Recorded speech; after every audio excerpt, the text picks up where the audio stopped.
বৃষ্টি আর ধলে ৩ জেলার প্লাবন পরিস্থিতির ভয়াল রূপ। ডুবেছে নতুন নতুন এলাকা।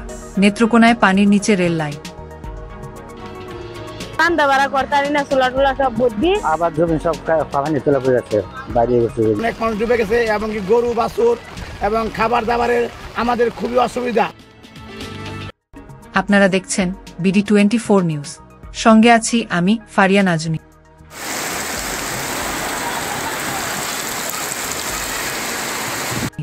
ভয়ঙ্কর রূপ নিয়েছে ময়মনসিংহ আর নেত্রকোনার প্লাবন পরিস্থিতি। বৃষ্টির সাথে উজানের ঢল অব্যাহত থাকায় ডুবছে নতুন নতুন এলাকা।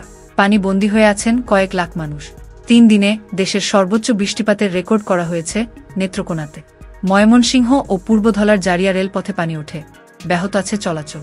এখন পর্যন্ত শেরপুরের ৬ জনের মৃত্যুর খবর নিশ্চিত করেছে প্রশাসন। ৩ দিন ধরেই অবিরাম বর্ষণ সাথে অব্যাহত পাহাড়ির ঢল। ফলাফল দর্শা ও নেতাই নদীর পানিতে। এভাবে তলিয়েছে ময়মনসিংহের ১৫ ইউনিয়নের অন্তত ৮০টি গ্রাম। জলমগ্ন অবস্থায় বাড়িঘর ও রাস্তাঘাট। পানি ঢুকে পড়েছে সরকারি প্রতিষ্ঠান, হাসপাতালে। দুর্ভোগে আছেন লাখো মানুষ। দুর্গত এলাকায় ত্রাণ সহায়তা নিয়ে ছুটছে বিভিন্ন রাজনৈতিক দল ও সামাজিক সংগঠন, তবে প্রয়োজনের তুলনায় তা অপ্রতুল।